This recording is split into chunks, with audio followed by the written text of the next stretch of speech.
ॐ अथ श्री नारायण स्तोत्रम्। हरिः ॐ। नारायणाय शुद्धाय शाश्वताय ध्रुवाय च भूतभव्यभवेशाय शिवाय शिवमूर्तये शिवयोनिः शिवाद्यापि शिवपूज्यतमाय च घोररूपाय महते युगान्तकरणाय च विश्वाय विश्वदेवाय विश्वेशाय महात्मने सहस्रोदरपादाय सहस्रनयनाय च सहस्रबाहवे चैव सहस्रवदनाय च शुचिस्रवाय महते ऋतुसंवत्सराय च ऋग्यजुःसामवक्त्राय अथर्वशिरसे नमः ऋषिकेशाय कृष्णाय द्रुहिणोरुक्रमाय च बृहद्वेगाय तार्क्षाय वराहायैकशृङ्गिणे शिपिवेष्टाय सत्याय हरियेथ शिखण्डिने हुताशायोर्ध्ववक्त्राय रौद्रानीकाय साधवे सिन्धवे सिन्धुवर्षघ्ने देवानां सिन्धवे नमः गुरुत्मते त्रिनेत्राय सुधमार्य वृषाकृते सम्राडुग्रे संकृतये विरजे संभवे भवे वृषाय वृषरूपाय विभवे भूर्भुवाय च दीप्तसृष्टाय यज्ञाय स्थिराय स्थविराय च अच्युताय तुषाराय वीराय च समाय च जिष्णवे पुरुहूताय वसिष्ठाय वराय च सत्येशाय सुरेशाय हरियेथ शिखण्डिने बर्हिषाय वरेण्याय वसवे विश्ववेधसे किरीटिने सुकेशाय वासुदेवाय सुस्मिणे बृहद्दुग्धसुषेणाय युग्मे दुन्दुभये तथा भये सखाय विषभे भरद्वाजाभयाय च भास्कराय च चन्द्राय पद्मनाभाय भूरिणे पुनर्वसुभृतत्वाय जीवप्रभविषाय च वषट्काराय स्वाहाय स्वधाय निधनाय च ऋचे च यजुषे सान्मे त्रैलोक्यपतये नमः श्रीपद्मायात्मसदृशे धरणिधारणे परे सौम्या सौम्यस्वरूपाय सौम्येषु मनसे नमः विश्वाय च सुविश्वाय विश्वरूपधराय च केशवाय सुकेशाय रश्मिकेशाय भूरिणे हिरण्यगर्भाय नमः सौम्याय वृषरूपिणे नारायणाग्यवपुषे पुरुहूताय वज्रिणे वर्मिणे वृषसेनाय धर्मसेनाय रोधसे मुनये ज्वरमुक्ताये ज्वरराधिपतये नमः अनेत्राय त्रिनेत्राय पिङ्गलाय विडुर्मिणे तपोब्रह्मनिधानाय युगपर्यायिणे नमः शरणाय शरण्याय शक्तेष्टशरणाय च नमः सर्वभवेशाय भूतभव्यभवाय च पाहि मां देवदेवेश कोऽप्यजोषे सनातनः एवं गतोऽस्मि शरणं शरण्यं ब्रह्मयोनिनां स्तव्यं स्तव्यं स्तुतवत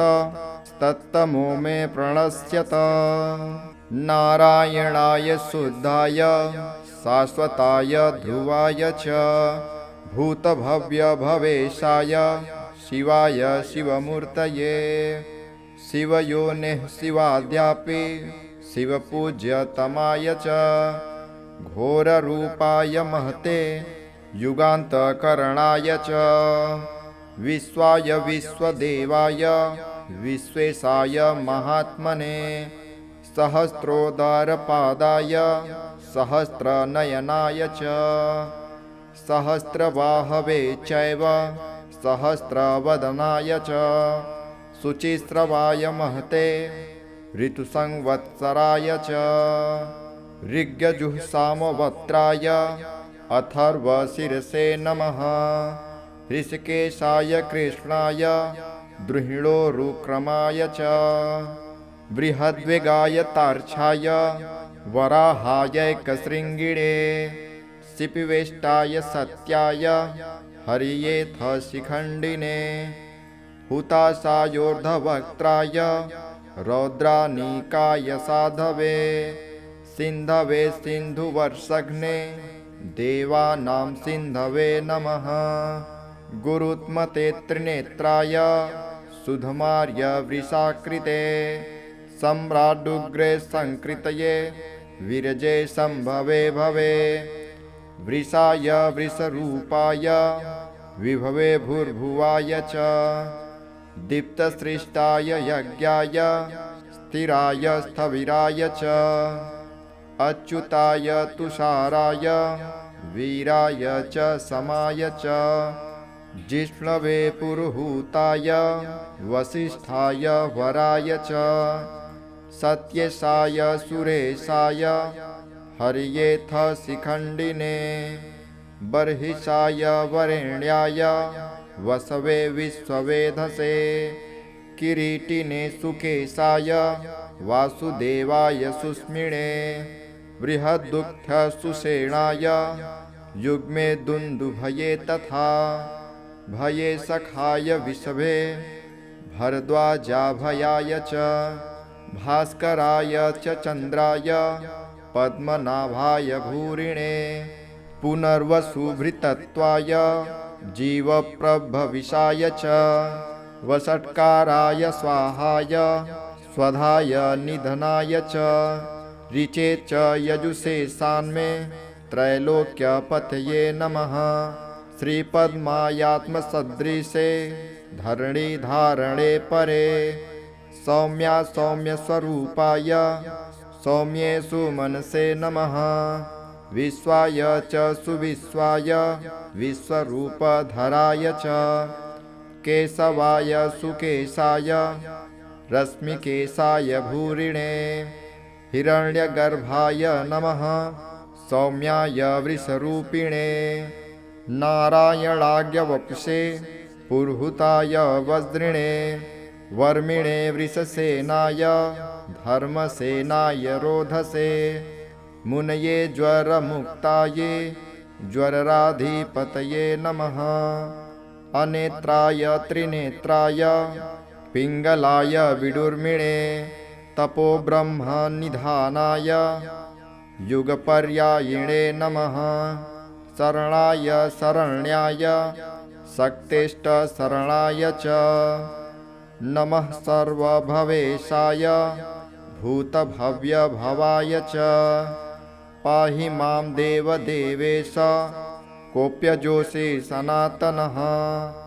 एवं गतोऽस्मि शरणं शरण्यं ब्रह्मयोनिनां स्तव्यं स्तव्यं स्तुतवत तत्तमो मे प्रणश्यत नारायणाय शुद्धाय शाश्वताय ध्रुवाय च भूतभव्यभवेशाय शिवाय शिवमूर्तये शिवयोनिः शिवाद्यापि शिवपूज्यतमाय च घोररूपाय महते युगान्तकरणाय च विश्वाय विश्वदेवाय विश्वेशाय महात्मने सहस्रोदरपादाय सहस्रनयनाय च सहस्रबाहवे चैव सहस्रवदनाय च शुचिस्रवाय महते ऋतुसंवत्सराय च ऋग्यजुःसामवक्त्राय अथर्वशिरसे नमः ऋषिकेशाय कृष्णाय द्रुहिणोरुक्रमाय च बृहद्वेगाय तार्क्षाय वराहायैकशृङ्गिणे शिपिवेष्टाय सत्याय हरियेथ शिखण्डिने हुताशायोर्धवक्त्राय रौद्रानीकाय साधवे सिन्धवे सिन्धुवर्षघ्ने देवानां सिन्धवे नमः गुरुत्मते त्रिनेत्राय सुधमार्य वृषाकृते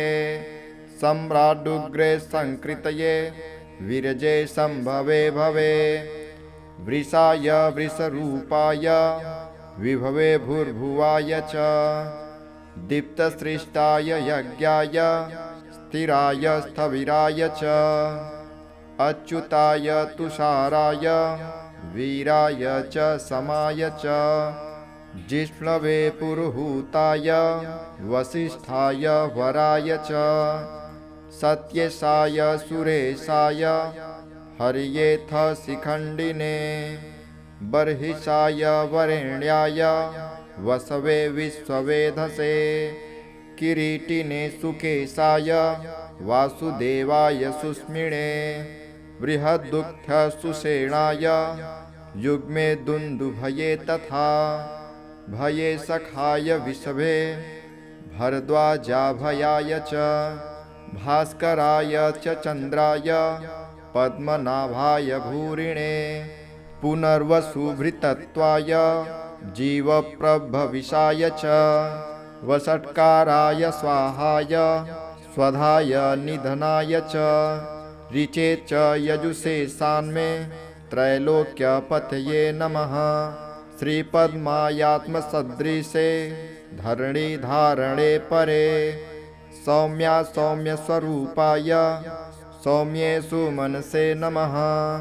विश्वाय च सुविश्वाय विश्वरूपधराय च केशवाय सुकेशाय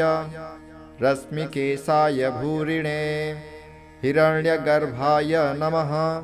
सौम्याय वृषरूपिणे नारायणाग्यवपुषे पुरुहूताय वज्रिणे वर्मिणे वृषसेनाय धर्मसेनाय रोधसे मुनये ज्वरमुक्ताये ज्वरराधिपतये नमः अनेत्राय त्रिनेत्राय पिङ्गलाय विडुर्मिणे तपोब्रह्मनिधानाय युगपर्यायिणे नमः शरणाय शरण्याय शक्तिष्ठशरणाय च नमः सर्वभवेशाय भूतभव्यभवाय च पाहि मां देवदेवेश कोऽप्यजोषे सनातनः एवं गतोऽस्मि शरणं शरण्यं ब्रह्मयोनिनां स्तव्यं स्तव्यं स्तुतवत तत्तमो मे प्रणश्यत नारायणाय शुद्धाय शाश्वताय ध्रुवाय च भूतभव्यभवेशाय शिवाय शिवमूर्तये शिवयोनिः शिवाद्यापि शिवपूज्यतमाय च घोररूपाय महते युगान्तकरणाय च विश्वाय विश्वदेवाय विश्वेशाय महात्मने सहस्रोदरपादाय सहस्रनयनाय च सहस्रबाहवे चैव सहस्रवदनाय च शुचिस्रवाय महते ऋतुसंवत्सराय च ऋग्यजुःसामवक्त्राय अथर्वशिरसे नमः ऋषिकेशाय कृष्णाय द्रुहिणोरुक्रमाय च बृहद्वेगाय तार्क्षाय वराहायैकशृङ्गिणे शिपिवेष्टाय सत्याय हरियेथ शिखण्डिने हुताशायोर्धवक्त्राय रौद्रानीकाय साधवे सिन्धवे सिन्धुवर्षघ्ने देवानां सिन्धवे नमः गुरुत्मते त्रिनेत्राय सुधमार्य वृषाकृते सम्राडुग्रे संकृतये विरजे संभवे भवे वृषाय वृषरूपाय विभवे भूर्भुवाय च दीप्तसृष्टाय यज्ञाय स्थिराय स्थविराय च अच्युताय तुषाराय वीराय च समाय च जिष्णवे पुरुहूताय वसिष्ठाय वराय च सत्यसाय सुरेशाय हरियेथ शिखण्डिने बर्हिषाय वरेण्याय वसवे विश्ववेधसे किरीटिने सुकेशाय वासुदेवाय सुस्मिणे बृहद्दुग्धसुषेणाय युग्मे दुन्दुभये तथा भये सखाय विषभे भरद्वाजाभयाय च भास्कराय च चन्द्राय पद्मनाभाय भूरिणे पुनर्वसुभृतत्वाय जीवप्रभविषाय च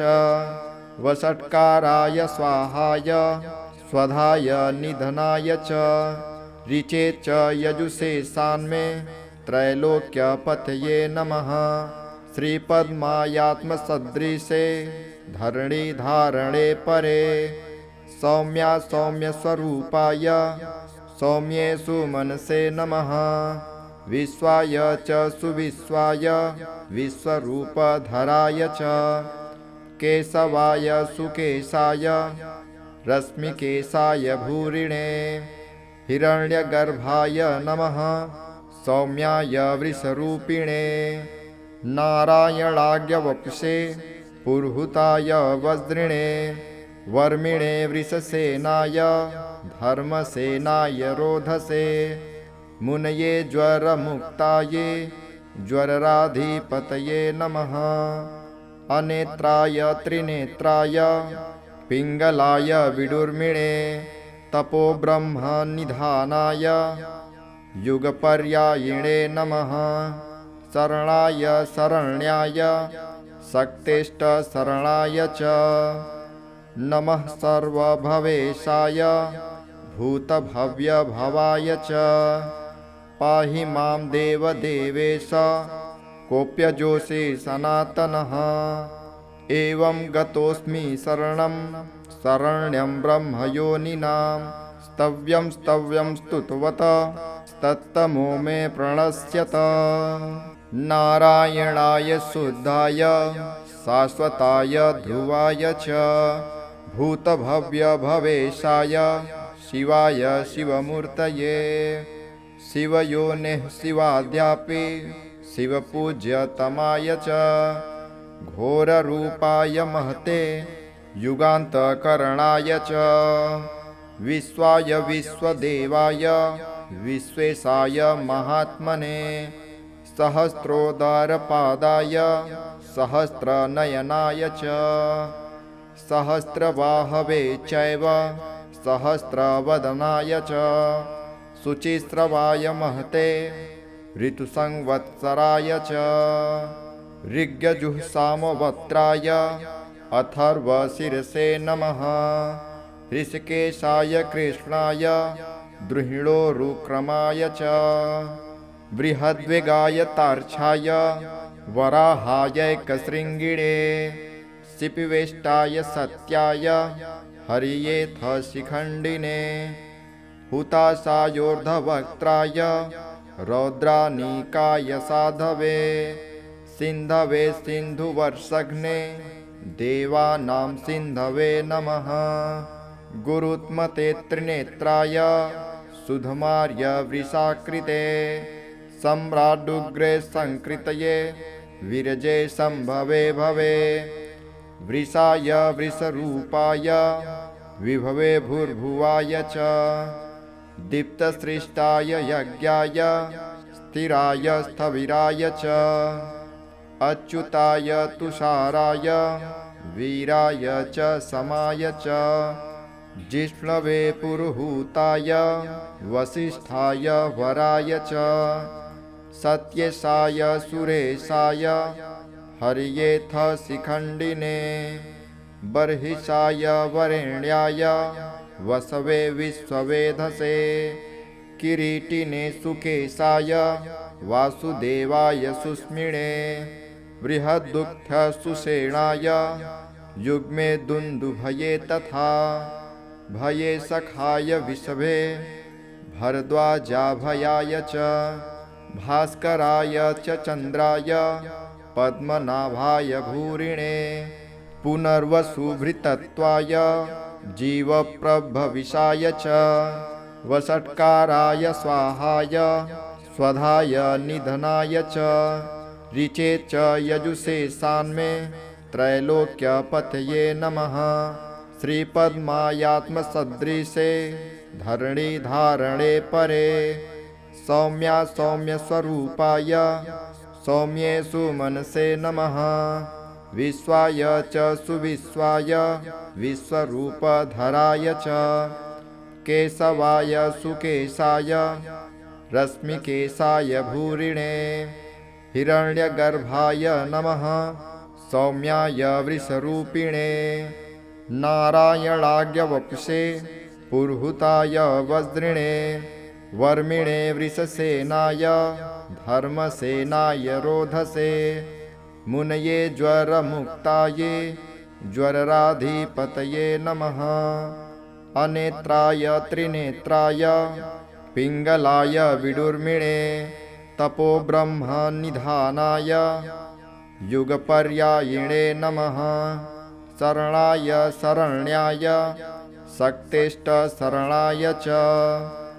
नमः। सर्वभवेशाय भूतभव्यभवाय च पाहि मां देवदेवेश कोऽप्यजोषे सनातनः।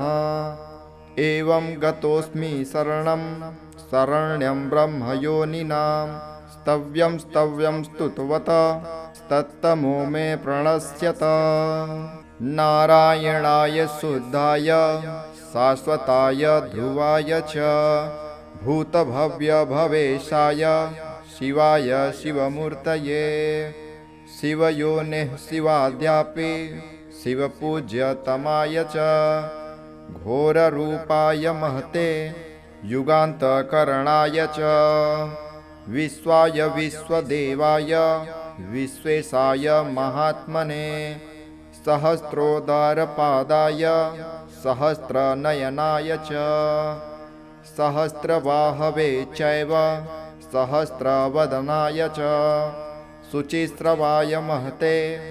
ऋतुसंवत्सराय च ऋग्यजुःसामवक्त्राय अथर्वशिरसे नमः। ऋषिकेशाय कृष्णाय द्रुहिणोरुक्रमाय च बृहद्वेगाय तार्क्षाय वराहायैकशृङ्गिणे शिपिवेष्टाय सत्याय हरियेथ शिखण्डिने हुताशायोर्धवक्त्राय रौद्रानीकाय साधवे सिन्धवे सिन्धुवर्षघ्ने देवानां सिन्धवे नमः। गुरुत्मते त्रिनेत्राय सुधमार्य वृषाकृते सम्राडुग्रे संकृतये विरजे संभवे भवे वृषाय वृषरूपाय विभवे भूर्भुवाय च दीप्तसृष्टाय यज्ञाय स्थिराय स्थविराय च अच्युताय तुषाराय वीराय च समाय च जिष्णवे पुरुहूताय वसिष्ठाय वराय च सत्येशाय सुरेशाय हरियेथ शिखण्डिने बर्हिषाय वरेण्याय वसवे विश्ववेधसे किरीटिने सुकेशाय वासुदेवाय सुस्मिणे बृहद्दुग्धसुषेणाय युग्मे दुन्दुभये तथा भये सखाय विषभे भरद्वाजाभयाय च भास्कराय च चन्द्राय पद्मनाभाय भूरिणे पुनर्वसुभृतत्वाय जीवप्रभविषाय च वषट्काराय स्वाहाय स्वधाय निधनाय च ऋचे च यजुषे सान्मे त्रैलोक्यपतये नमः। श्रीपद्मायात्मसदृशे धरणी धारणे परे सौम्या सौम्यस्वरूपाय सौम्येषु मनसे नमः। विश्वाय च सुविश्वाय विश्वरूपधराय च केशवाय सुकेशाय रश्मिकेशाय भूरिणे हिरण्यगर्भाय नमः सौम्याय वृषरूपिणे नारायणाग्यवपुषे पुरुहूताय वज्रिणे वर्मिणे वृषसेनाय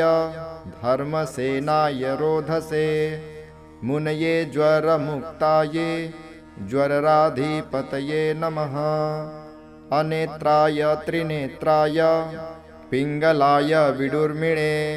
तपोब्रह्मनिधानाय युगपर्यायिणे नमः शरणाय शरण्याय शक्तिष्ठशरणाय च नमः सर्वभवेशाय भूतभव्यभवाय च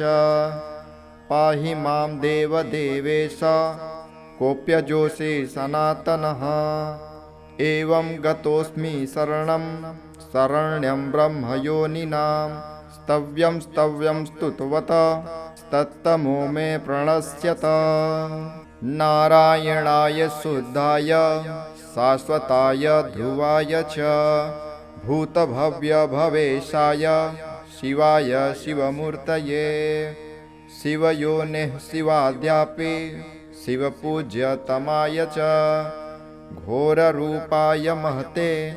युगान्तकरणाय च विश्वाय विश्वदेवाय विश्वेशाय महात्मने सहस्रोदरपादाय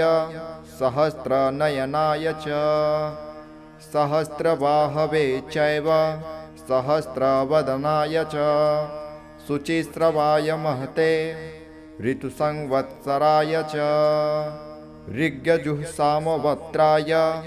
अथर्वशिरसे नमः ऋषिकेशाय कृष्णाय द्रुहिणोरुक्रमाय च बृहद्वेगाय तार्क्षाय वराहायैकशृङ्गिणे शिपिवेष्टाय सत्याय हरियेथ शिखण्डिने हुताशायोर्धवक्त्राय रौद्रानीकाय साधवे सिन्धवे सिन्धुवर्षघ्ने देवानां सिन्धवे नमः गुरुत्मते त्रिनेत्राय सुधमार्य वृषाकृते सम्राडुग्रे संकृतये विरजे संभवे भवे वृषाय वृषरूपाय विभवे भूर्भुवाय च दीप्तसृष्टाय यज्ञाय स्थिराय स्थविराय च अच्युताय तुषाराय वीराय च समाय च जिष्णवे पुरुहूताय वसिष्ठाय वराय च सत्येशाय सुरेशाय हरियेथ शिखण्डिने बर्हिषाय वरेण्याय वसवे विश्ववेधसे किरीटिने सुकेशाय वासुदेवाय सुस्मिणे बृहद्दुग्धसुषेणाय युग्मे दुन्दुभये तथा भये सखाय विषभे भरद्वाजाभयाय च भास्कराय च चन्द्राय पद्मनाभाय भूरिणे पुनर्वसुभृतत्वाय जीवप्रभविषाय च वषट्काराय स्वाहाय स्वधाय निधनाय च ऋचे च यजुषे सान्मे त्रैलोक्यपतये नमः श्रीपद्मायात्मसदृशे धरणिधारणे परे सौम्या सौम्यस्वरूपाय सौम्येषु मनसे नमः विश्वाय च सुविश्वाय विश्वरूपधराय च केशवाय सुकेशाय रश्मिकेशाय भूरिणे हिरण्यगर्भाय नमः सौम्याय वृषरूपिणे नारायणाग्यवपुषे पुरुहूताय वज्रिणे वर्मिणे वृषसेनाय धर्मसेनाय रोधसे मुनये ज्वरमुक्ताये ज्वरराधिपतये नमः अनेत्राय त्रिनेत्राय पिङ्गलाय विडुर्मिणे तपो ब्रह्म निधानाय युगपर्यायिणे नमः। शरणाय शरण्याय शक्तिष्ठ शरणाय च नमः। सर्वभवेशाय भूतभव्यभवाय च पाहि मां देवदेवेश कोऽप्यजोषि सनातनः। एवं गतोऽस्मि शरणं शरण्यं ब्रह्मयोनिनां स्तव्यं स्तव्यं स्तुतवत तत्तमो मे प्रणश्यत। नारायणाय शुद्धाय शाश्वताय ध्रुवाय च भूतभव्यभवेशाय शिवाय शिवमूर्तये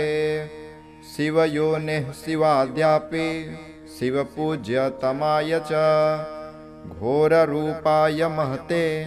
युगान्तकरणाय च विश्वाय विश्वदेवाय विश्वेशाय महात्मने सहस्रोदरपादाय सहस्रनयनाय च सहस्रबाहवे चैव सहस्रवदनाय च शुचिस्रवाय महते ऋतुसंवत्सराय च ऋग्यजुःसामवक्त्राय अथर्वशिरसे नमः। ऋषिकेशाय कृष्णाय द्रुहिणोरुक्रमाय च बृहद्वेगाय तार्क्षाय वराहायैकशृङ्गिणे शिपिवेष्टाय सत्याय हरियेथ शिखण्डिने हुताशायोर्ध्ववक्त्राय रौद्रानीकाय साधवे सिन्धवे सिन्धुवर्षघ्ने देवानां सिन्धवे नमः। गुरुत्मते त्रिनेत्राय सुधमार्य वृषाकृते सम्राडुग्रे संकृतये विरजे संभवे भवे वृषाय वृषरूपाय विभवे भूर्भुवाय च दीप्तसृष्टाय यज्ञाय स्थिराय स्थविराय च अच्युताय तुषाराय वीराय च समाय च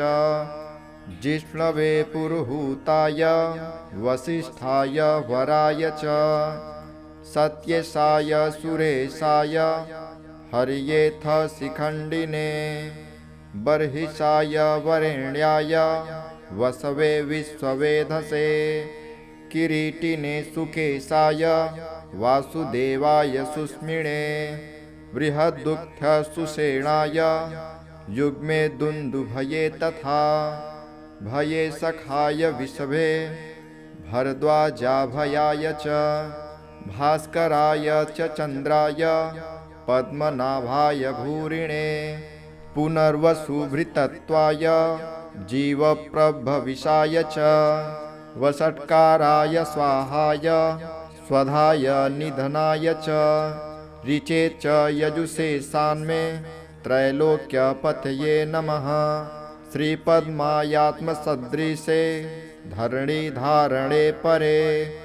सौम्या सौम्यस्वरूपाय सौम्येषु मनसे नमः।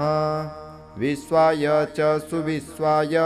विश्वरूपधराय च केशवाय सुकेशाय रश्मिकेशाय भूरिणे हिरण्यगर्भाय नमः सौम्याय वृषरूपिणे नारायणाग्यवपुषे पुरुहूताय वज्रिणे वर्मिणे वृषसेनाय धर्मसेनाय रोधसे मुनये ज्वरमुक्ताये ज्वरराधिपतये नमः। अनेत्राय त्रिनेत्राय पिङ्गलाय विडुर्मिणे तपो ब्रह्म निधानाय युगपर्यायिणे नमः। शरणाय शरण्याय शक्तिष्ठ शरणाय च नमः। सर्वभवेशाय भूतभव्यभवाय च पाहि मां देवदेवेश कोऽप्यजोषि सनातनः। एवं गतोऽस्मि शरणं शरण्यं ब्रह्मयोनिनां स्तव्यं स्तव्यं स्तुतवत तत्तमो मे प्रणश्यत। नारायणाय शुद्धाय शाश्वताय ध्रुवाय च भूतभव्यभवेशाय शिवाय शिवमूर्तये शिवयोनिः शिवाद्यापि शिवपूज्यतमाय च घोररूपाय महते युगान्तकरणाय च विश्वाय विश्वदेवाय विश्वेशाय महात्मने सहस्रोदरपादाय सहस्रनयनाय च सहस्रबाहवे चैव सहस्रवदनाय च शुचिस्रवाय महते ऋतुसंवत्सराय च ऋग्यजुःसामवक्त्राय अथर्वशिरसे नमः ऋषिकेशाय कृष्णाय द्रुहिणोरुक्रमाय च बृहद्वेगाय तार्क्षाय वराहायैकशृङ्गिणे शिपिवेष्टाय सत्याय हरियेथ शिखण्डिने हुताशायोर्धवक्त्राय रौद्रानीकाय साधवे सिन्धवे सिन्धुवर्षघ्ने देवानां सिन्धवे नमः गुरुत्मते त्रिनेत्राय सुधमार्य वृषाकृते सम्राडुग्रे संकृतये विरजे संभवे भवे वृषाय वृषरूपाय विभवे भूर्भुवाय च दीप्तसृष्टाय यज्ञाय स्थिराय स्थविराय च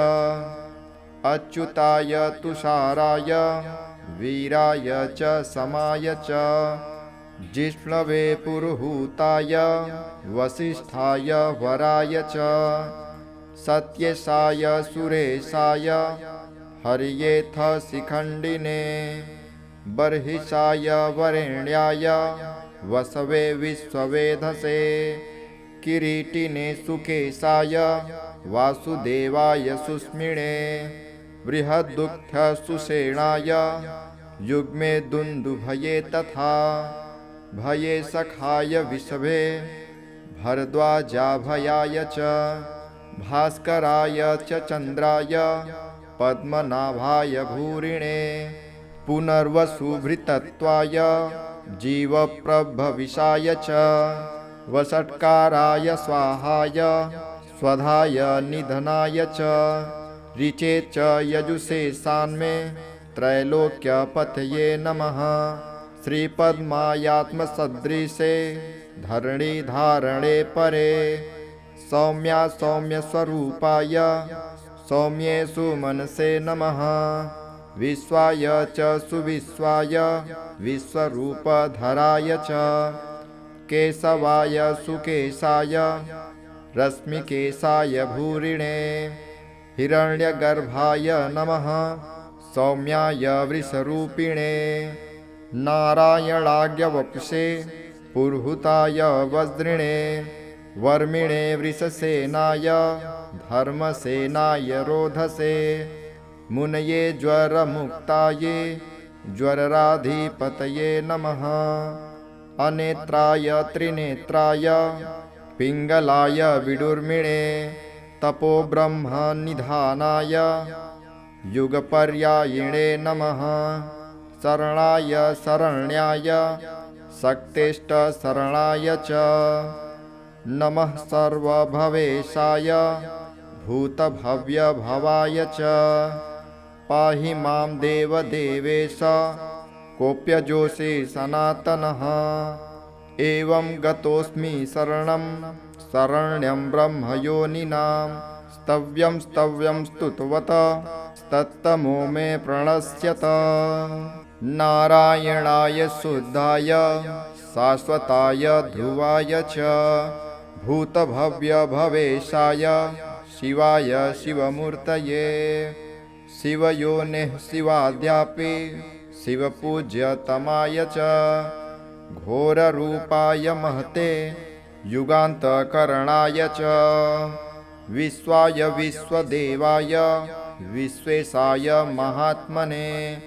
सहस्रोदरपादाय सहस्रनयनाय च सहस्रबाहवे चैव सहस्रवदनाय च शुचिस्रवाय महते ऋतुसंवत्सराय च ऋग्यजुःसामवक्त्राय अथर्वशीर्षे नमः ऋषिकेशाय कृष्णाय द्रुहिणोरुक्रमाय च बृहद्वेगाय तार्क्षाय वराहायैकशृङ्गिणे शिपिवेष्टाय सत्याय हरियेथ शिखण्डिने हुताशायोर्धवक्त्राय रौद्रानीकाय साधवे सिन्धवे सिन्धुवर्षघ्ने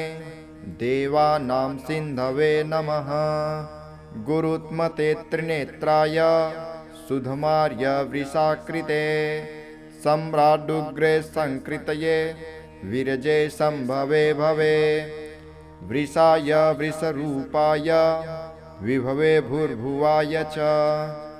दीप्तसृष्टाय यज्ञाय स्थिराय स्थविराय च अच्युताय तुषाराय वीराय च समाय च जिष्णवे पुरुहूताय वसिष्ठाय वराय च सत्येशाय सुरेशाय हरियेथ शिखण्डिने बर्हिषाय वरेण्याय वसवे विश्ववेधसे किरीटिने सुकेशाय वासुदेवाय सुस्मिणे बृहद्दुःख सुषेणाय युग्मे दुन्दुभये तथा भये सखाय विषभे भरद्वाजाभयाय च भास्कराय च चन्द्राय पद्मनाभाय भूरिणे पुनर्वसुभृतत्वाय जीवप्रभविषाय च वषट्काराय स्वाहाय स्वधाय निधनाय च ऋचे च यजुषे सान्मे त्रैलोक्यपतये नमः श्रीपद्मायात्मसदृशे धरणिधारणे परे सौम्या सौम्यस्वरूपाय सौम्येषु मनसे नमः विश्वाय च सुविश्वाय विश्वरूपधराय च केशवाय सुकेशाय रश्मिकेशाय भूरिणे हिरण्यगर्भाय नमः सौम्याय वृषरूपिणे नारायणाग्यवपुषे पुरुहूताय वज्रिणे वर्मिणे वृषसेनाय धर्मसेनाय रोधसे मुनये ज्वरमुक्ताये ज्वरराधिपतये नमः अनेत्राय त्रिनेत्राय पिङ्गलाय विडुर्मिणे तपोब्रह्मनिधानाय युगपर्यायिणे नमः शरणाय शरण्याय शक्तिष्ठशरणाय च नमः सर्वभवेशाय भूतभव्यभवाय च पाहि मां देवदेवेश कोऽप्यजोषे सनातनः एवं गतोऽस्मि शरणं शरण्यं ब्रह्मयोनिनां स्तव्यं स्तव्यं स्तुतवत तत्तमो मे प्रणश्यत नारायणाय शुद्धाय शाश्वताय ध्रुवाय च भूतभव्यभवेशाय शिवाय शिवमूर्तये शिवयोनिः शिवाद्यापि शिवपूज्यतमाय च घोररूपाय महते युगान्तकरणाय च विश्वाय विश्वदेवाय विश्वेशाय महात्मने सहस्रोदरपादाय सहस्रनयनाय च सहस्रबाहवे चैव सहस्रवदनाय च शुचिस्रवाय महते ऋतुसंवत्सराय च ऋग्यजुःसामवक्त्राय अथर्वशीर्षे नमः ऋषिकेशाय कृष्णाय द्रुहिणोरुक्रमाय च बृहद्वेगाय तार्क्षाय वराहायैकशृङ्गिणे शिपिवेष्टाय सत्याय हरियेथ शिखण्डिने हुताशायोर्धवक्त्राय रौद्रानीकाय साधवे सिन्धवे सिन्धुवर्षघ्ने देवानां सिन्धवे नमः गुरुत्मते त्रिनेत्राय सुधमार्य वृषाकृते सम्राडुग्रे संकृतये विरजे संभवे भवे वृषाय वृषरूपाय विभवे भूर्भुवाय च दीप्तसृष्टाय यज्ञाय स्थिराय स्थविराय च अच्युताय तुषाराय वीराय च समाय च जिष्णवे पुरुहूताय वसिष्ठाय वराय च सत्येशाय सुरेशाय हरियेथ शिखण्डिने बर्हिषाय वरेण्याय वसवे विश्ववेधसे किरीटिने सुकेशाय वासुदेवाय सुस्मिणे बृहद्दुग्ध सुषेणाय युग्मे दुन्दुभये तथा भये सखाय विषभे भरद्वाजाभयाय च भास्कराय च चन्द्राय पद्मनाभाय भूरिणे पुनर्वसुभृतत्वाय जीवप्रभविषाय च वषट्काराय स्वाहाय स्वधाय निधनाय च ऋचे च यजुषे सान्मे त्रैलोक्यपतये नमः श्रीपद्मायात्मसदृशे धरणिधारणे परे सौम्या सौम्यस्वरूपाय सौम्येषु मनसे नमः विश्वाय च सुविश्वाय विश्वरूपधराय च केशवाय सुकेशाय रश्मिकेशाय भूरिणे हिरण्यगर्भाय नमः सौम्याय वृषरूपिणे नारायणाग्यवपुषे पुरुहूताय वज्रिणे वर्मिणे वृषसेनाय धर्मसेनाय रोधसे मुनये ज्वरमुक्ताये ज्वरराधिपतये नमः अनेत्राय त्रिनेत्राय पिङ्गलाय विडुर्मिणे तपो ब्रह्मनिधानाय युगपर्यायिणे नमः शरणाय शरण्याय शक्तेष्टशरणाय च नमः सर्वभवेशाय भूतभव्यभवाय च पाहि मां देवदेवेश कोऽप्यजोषे सनातनः एवं गतोऽस्मि शरणं शरण्यं ब्रह्मयोनिनां स्तव्यं स्तव्यं स्तुतवत तत्तमो मे प्रणश्यत इति श्री नारायणस्तोत्रं सम्पूर्णम्।